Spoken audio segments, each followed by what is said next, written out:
ಜೈ ರಾಮಕೃಷ್ಣ. ನಮಸ್ತೆ. ಯುಗಾವತಾರ ಶ್ರೀರಾಮಕೃಷ್ಣ ಗ್ರಂಥಾಧ್ಯಯನಕ್ಕೆ ತಮ್ಮೆಲ್ಲರಿಗೂ ಸ್ವಾಗತ. ಪರಮಹಂಸರು ಪಲ್ಲಕ್ಕಿಯಲ್ಲಿ ಕುಳಿತು ಕಾಮಾರಪುರದಲ್ಲಿದ್ದಂತಹ ಸಿಹೋರಿನ ಹೃದಯನ ಮನೆಗೆ ಹೋಗುತ್ತಿದ್ದಾಗ ಕಂಡಂತಹ ಅತ್ಯಂತ ಮನೋಹರವಾದ ದೃಶ್ಯವನ್ನು ಈ ಸಂಚಿಕೆಯಲ್ಲಿ ನೋಡೋಣ. ವಿಶಾಲ ನೀಲಾಗಸದಡಿಯಲ್ಲಿ ಎಲ್ಲೆಲ್ಲೂ ಹರಡಿಕೊಂಡಿರುವ ಭತ್ತದ ಗದ್ದೆಗಳ ಹಸಿರು, ಮೆಲ್ಲನೆ ತಲೆದೂಗುತ್ತಿರುವ ತೆನೆ ತುಂಬಿದ ಪಚ್ಚೆ ಪೈರು, ದಾರಿಯುದ್ದಕ್ಕೂ ಸಾಲು ಸಾಲು ಆಲ ಅಶ್ವತ್ಥ ವೃಕ್ಷಗಳ ನೆರಳಿನ ತಂಪು, ಕುಸುಮ ಭರಿತ ವನರಾಜಿಯ ಕಂಪು, ಪಕ್ಷಿಗಳ ವೈವಿಧ್ಯಮಯ ಸಂಗೀತದ ಇಂಪು. ಈ ಆಹ್ಲಾದಕರ ತಾಣದಲ್ಲಿ ಜಗನ್ಮಾತೆಯ ಶಿಶು ಶ್ರೀರಾಮಕೃಷ್ಣರು ಆನಂದ ಭರಿತರಾಗಿ ಸಾಗುತ್ತಿದ್ದಾರೆ. ಆಗ ತಮ್ಮ ಶರೀರದೊಳಗಿನಿಂದ ಕಿಶೋರ ವಯಸ್ಕರಾದ ಮುದ್ದು ಕುವರರಿಬ್ಬರು ಹೊರಜಿಗಿದುದನ್ನು ಅವರು ಕಂಡರು.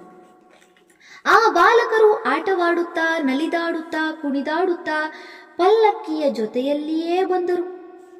ಒಮ್ಮೆ ಪಲ್ಲಕ್ಕಿಯ ಸುತ್ತ ಸುತ್ತುತ್ತಾರೆ, ಮತ್ತೊಮ್ಮೆ ವನ ಪುಷ್ಪಗಳನ್ನರಸುತ್ತಾ ಬಹುದೂರದವರೆಗೆ ಓಡಿ ಹೋಗುತ್ತಾರೆ, ಮತ್ತೆ ಓಡಿ ಬಂದು ಹಾಸ್ಯ ಪರಿಹಾಸದಲ್ಲಿ ತೊಡಗುತ್ತಾರೆ. ಸಾಮಾನ್ಯ ಬಾಲಕರಂತೆಯೇ ವಿವಿಧ ತುಂಟಾಟಗಳಲ್ಲಿ ತೊಡಗುತ್ತಾ ನಗುತ್ತಾರೆ. ಯಾರು ಈ ದೇವಸದೃಶ ಬಾಲಕರು? ಎಲ್ಲಿಂದ ಬಂದರು? ರಾಮಕೃಷ್ಣರಿಗೊಂದೂ ತಿಳಿಯಲಿಲ್ಲ. ಬಹು ಹೊತ್ತಿನವರೆಗೂ ಇವರ ತುಂಟಾಟ ಮುಂದುವರಿಯಿತು.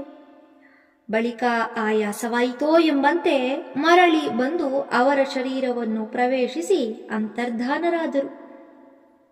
ತಮಗಾದ ಈ ಅಲೌಕಿಕ ದೃಶ್ಯವನ್ನು ರಾಮಕೃಷ್ಣರು ಆಗ ಯಾರ ಮುಂದೆಯೂ ಹೇಳಲಿಲ್ಲ. ಹೇಳಿದರೆ ಅದನ್ನು ಅರ್ಥ ಮಾಡಿಕೊಳ್ಳುವುದಿರಲಿ, ನಂಬುವವರಾದರೂ ಯಾರು? ಆದರೆ ಇದಾದ 1.5 ವರ್ಷದ ಬಳಿಕ ಭೈರವಿ ಬ್ರಾಹ್ಮಣಿಯನ್ನು ಭೇಟಿಯಾದ ಮೇಲೆ ಅವಳಿಗೆ ಅದನ್ನು ತಿಳಿಸಿದರು. ಅವರು ಹೇಳುವುದನ್ನೆಲ್ಲ ಆಕೆ ಶಾಂತವಾಗಿ ಕೇಳಿದಳು. ಆ ವಿಚಿತ್ರ ವೃತ್ತಾಂತವನ್ನು ಕೇಳಿ ಅವಳಿಗೆ ಆಶ್ಚರ್ಯವಾಗಲಿ ಸಂದೇಹವಾಗಲಿ ಉಂಟಾಗಲಿಲ್ಲ.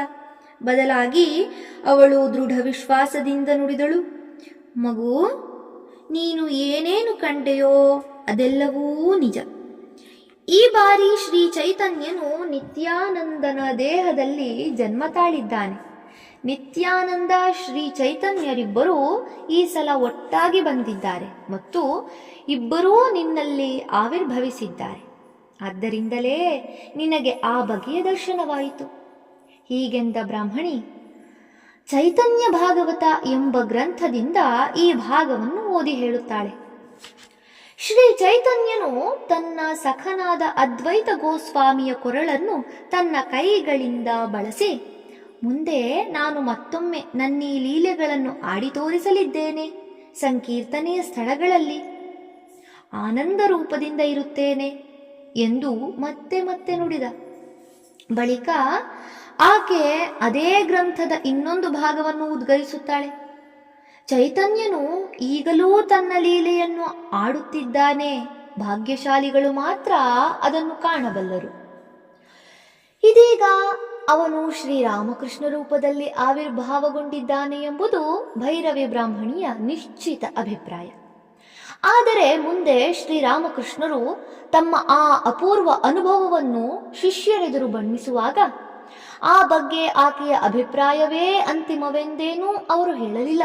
ಬದಲಾಗಿ, ನನಗೆ ಆ ದರ್ಶನವಾಯಿತೆಂಬುದು ಸತ್ಯ ಮತ್ತು ಅದರ ಬಗ್ಗೆ ಭೈರವಿ ಹಾಗೆ ಅಭಿಪ್ರಾಯಪಟ್ಟಳೆಂಬುದೂ ಸತ್ಯ.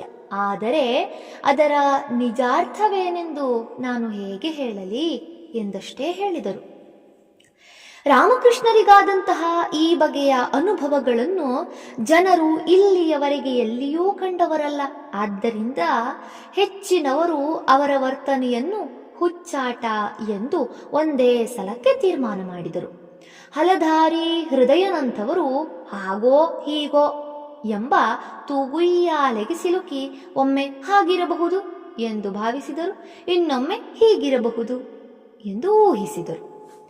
ಇನ್ನು ಮಥುರಾನಾಥನಿಗಾದರೋ ಅವರ ಕುರಿತು ಭಕ್ತಿ ಆದರಗಳಿತ್ತಾದರೂ ಅವರನ್ನು ಸಂಪೂರ್ಣವಾಗಿ ಅರ್ಥ ಮಾಡಿಕೊಳ್ಳಬಲ್ಲ ಸಾಮರ್ಥ್ಯವೆಲ್ಲಿತ್ತು.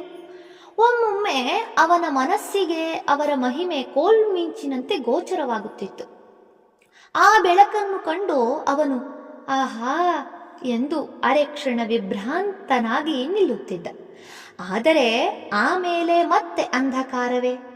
ಒಟ್ಟಿನಲ್ಲಿ ಎಷ್ಟೋ ವರ್ಷಗಳವರೆಗೂ ರಾಮಕೃಷ್ಣರ ವಿಷಯದಲ್ಲಿ ಅವರ ದೃಷ್ಟಿಕೋನ ಹೀಗೆಯೇ ಇತ್ತು. ಇದೇ ಅವಧಿಯಲ್ಲಿ ಶ್ರೀರಾಮಕೃಷ್ಣರ ಮಾನಸಿಕ ಸ್ಥಿತಿ ದಿನ ದಿನಕ್ಕೂ ಸುಧಾರಿಸುವ ಬದಲು ಹದಗೆಡುತ್ತಿರುವುದನ್ನು ಕಂಡು ಮಥುರನಿಗೂ ರಾಸಮಣಿಗೂ ಬಹಳ ಚಿಂತೆಯಾಯಿತು. ಏನು ಮಾಡಿದರೆ ಸರಿ ಹೋದೀತು ಎಂದು ಸಮಾಲೋಚನೆ ನಡೆಸಿದರು. ಕೊನೆಗೆ ಸಮಸ್ಯೆಯ ಮೂಲ ಗೋಚರವಾಗಿ ಬಿಟ್ಟಿತು.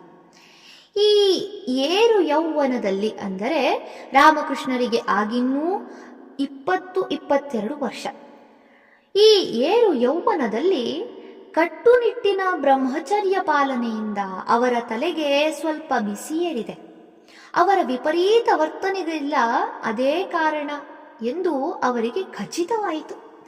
ಸಮಸ್ಯೆಯ ಪರಿಹಾರವೂ ತಕ್ಷಣವೇ ಹೊಳೆಯಿತು.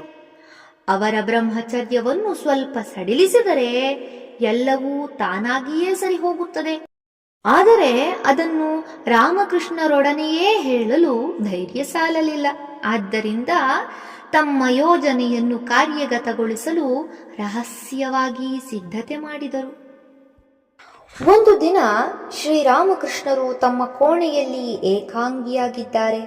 ಆಗ ಅತ್ಯಂತ ರೂಪವತಿಯಾದ 2 ತರುಣಿಯರು ಕೋಣೆಯನ್ನು ಪ್ರವೇಶಿಸಿದರು. ರಾಮಕೃಷ್ಣರನ್ನು ಮರುಳುಗೊಳಿಸಲೆಂದು ಮಥುರನಿಂದ ನಿಯುಕ್ತರಾದ ವೇಶ್ಯೆಯರು ಅವರು. ಆದರೆ ಅವರು ದೃಷ್ಟಿಗೆ ಬಿದ್ದೊಡನೆಯೇ ರಾಮಕೃಷ್ಣರು ಅವರಲ್ಲಿ ಕಂಡದ್ದು ಸಾಕ್ಷಾತ್ ಜಗನ್ಮಾತೆಯನ್ನು. ಭಾವಾವೇಶಕ್ಕೊಳಗಾದ ರಾಮಕೃಷ್ಣರು ಅಮ್ಮ ಅಮ್ಮ ಎನ್ನುತ್ತಾ ಅವರ ಪಾದಗಳಿಗೆ ಮಣಿದರು.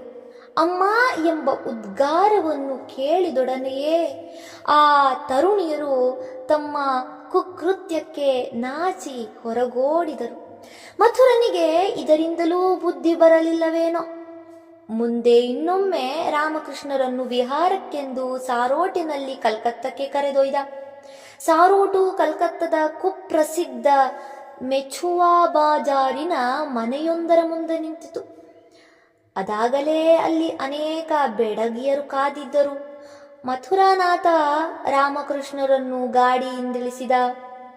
ನನಗೆ ಏನೋ ಸ್ವಲ್ಪ ತುರ್ತಿನ ಕೆಲಸವಿದೆ, ಹೋಗಿ ಈಗಲೇ ಬಂದು ಬಿಡುತ್ತೇನೆ ಎಂದು ಹೇಳಿ ಅಲ್ಲಿಂದ ಕಣ್ಮರೆಯಾದ. ಮಥುರನಿಂದ ನಿಯೋಜಿತರಾದ ಆ ಯುವತಿಯರು ರಾಮಕೃಷ್ಣರನ್ನು ರಮಿಸಲು ಮುಂದಾದರು. ಆದರೆ ಆ ಯುವತಿಯರನ್ನು ಕಂಡೊಡನೆಯೇ ಅವರು ಹಸುಳೆಯಂತಾದರು. ಅಮ್ಮ ಅಮ್ಮ ಎಂದು ಜಗನ್ಮಾತೆಯನ್ನು ಸ್ಮರಿಸುತ್ತಾ ಬಾಹ್ಯ ಜ್ಞಾನ ಶೂನ್ಯರಾಗಿ ಬಿಟ್ಟರು. ಮುಂದೆ ಅವರೇ ಹೇಳುವಂತೆ ಅವರ ಜನನೇಂದ್ರಿಯವು ಆಮೆಯ ಅಂಗಾಂಗಗಳಂತೆ ದೇಹದೊಳಗೆ ಸೇರಿಕೊಂಡಿತು. ಅವರ ಈ ಅದ್ಭುತ ಸ್ಥಿತಿಯನ್ನು ಕಂಡಾಗ ಆ ಯುವತಿಯರ ಮೇಲಾದ ಪರಿಣಾಮ ಅಗಾಧ. ಅವರೊಳಗೆ ಮಾತೃಭಾವ ತಾನೇ ತಾನಾಗಿ ಜಾಗೃತವಾಯಿತು. ಇಂತಹ ಸಂತನನ್ನು ಮೋಹಗೊಳಿಸಲು ನೋಡಿದೆವಲ್ಲ, ಇದರಿಂದ ತಮಗೆ ಎಂತಹ ಪಾಪ ಬರುವುದೋ, ಯಾವ ಶಾಪ ತಟ್ಟುವುದೋ ಎಂದು ಭಯಭೀತರಾದರು. ರಾಮಕೃಷ್ಣರಿಗೆ ಅಡ್ಡಬಿದ್ದು ಬಾಬಾ ನಮ್ಮನ್ನು ಕ್ಷಮಿಸಿಬಿಡಿ ಎಂದು ಮತ್ತೆ ಮತ್ತೆ ಯಾಚಿಸಿದರು. ಅಷ್ಟು ಹೊತ್ತಿಗೆ ಏನದು ಗಲಾಟೆ ಎಂದುಕೊಂಡು ಮಥುರ ಅಲ್ಲಿಗೆ ಬಂದು ಮೆಲ್ಲನೆ ಇಣುಕಿ ನೋಡಿದ. ರಾಮಕೃಷ್ಣರ ಅದ್ಭುತ ಪಾವಿತ್ರ್ಯ ಸಂಯಮಗಳ ನಿಚ್ಚಳ ಸಾಕ್ಷ್ಯವನ್ನು ಕಂಡು ಸ್ತಂಭೀಭೂತನಾಗಿ ನಿಂತ. ವಿಸ್ಮಯ, ಆನಂದ, ಭಯ, ನಾಚಿಕೆಗಳು ಏಕಕಾಲದಲ್ಲುದಿಸಿ ಬಾಯಿಂದ ಮಾತೇ ಹೊರಡದಾಯಿತು. ಆದರೂ ಕೂಡಲೇ ಸಾವರಿಸಿಕೊಂಡು ಹತ್ತಿರಕ್ಕೆ ಓಡಿ ಬಂದ. ಮೆಲ್ಲನೆ ಅವರ ಕೈ ಹಿಡಿದು ಹೊರಗೆ ಕರೆದುಕೊಂಡು ಹೋಗಲೆತ್ನಿಸಿದ. ಮಥುರನನ್ನು ಕಂಡೊಡನೆಯೇ ವೇಶ್ಯೆಯರು ಛೀ ಥೂ, ನಮ್ಮನ್ನೆಲ್ಲ ನರಕಕ್ಕೆ ತಳ್ಳಬೇಕೆಂದಿದ್ದೀಯಾ? ನಿನ್ನ ಬುದ್ಧಿಗೆ ಬೆಂಕಿ ಹಾಕ ಎಂದು ಅವನ ಮೇಲೆ ಉರಿ ಕಾರಿದರು. ರಾಮಕೃಷ್ಣರು ಮಾತ್ರ ಇದೊಂದನ್ನೂ ಅರಿಯದೆ ಜಗನ್ಮಾತೆಯ ಭಾವದಲ್ಲೇ ಅಲ್ಲಿಂದ ಹೊರಟರು. ಪಶ್ಚಾತ್ತಾಪದಿಂದ ಬೆಂದ ಮಥುರ ತನ್ನನ್ನು ಮನ್ನಿಸುವಂತೆ ಅವರಲ್ಲಿ ಶರಣಾದ. ಅವರ ಬಗ್ಗೆ ಮಥುರ ರಾಸಮಣಿಯರ ಭಕ್ತಿ ಗೌರವಗಳು ಇಮ್ಮಡಿಯಾದವು. ಧನ್ಯವಾದಗಳು. ಇಂದಿಗೆ ಅಧ್ಯಾಯ 31 ಸಂಪೂರ್ಣವಾಯಿತು. ಮುಂದಿನ ಸಂಚಿಕೆಯಲ್ಲಿ ಹೊಸ ಅಧ್ಯಾಯವನ್ನು ಪ್ರಾರಂಭಿಸೋಣ. ಓಂ ಶಾಂತಿ ಶಾಂತಿ ಶಾಂತಿ. ಹರಿ ಓಂ ತತ್ಸತ್. ಶ್ರೀರಾಮಕೃಷ್ಣಾರ್ಪಣಮಸ್ತು. ಸರ್ವೇ ಜನ ಸುಖಿನೋ ಭವಂತು. ಜೈ ಶ್ರೀಮಾತಾ.